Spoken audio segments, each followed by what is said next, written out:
Like Toronto, Peel, and Ottawa, who had less than 12 hours notice on the rollback last week, York Region is getting the weekend to tie up loose ends before shutting things down at 12:01 a.m. on Monday. Ginella Massa joins us now with more on that. Ginella, what did the Premier have to say about this decision?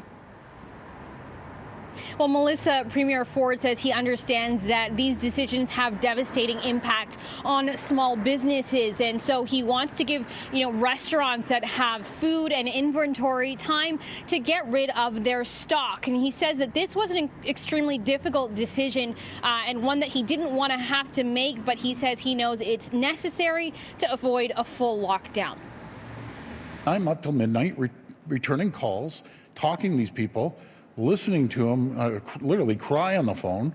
That rips your heart out. But trust me when I say that. So yeah, 100%. It bothers me, and I have to listen to the health experts. But again, I'm going to repeat what I said the other day. We have to weigh economic versus health.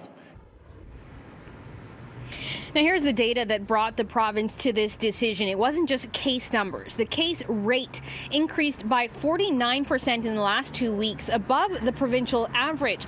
And hospitalizations have doubled in the last week, with the number of patients in York Region needing an ICU bed jumping from 63 to 72, and those needing a ventilator up to 25 from 19.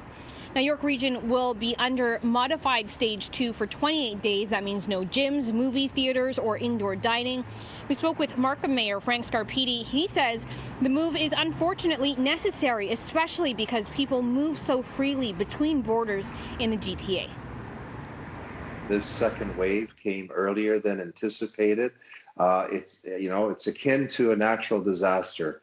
When you have a flood, a fire, a hurricane coming, you do what you got to do. So I do appreciate the fact that they've been given a couple of days so that they can use some of their existing inventory and try to minimize, at least for now, some of that financial impact. And as well, the $300 million the province is offering up to assist restaurants.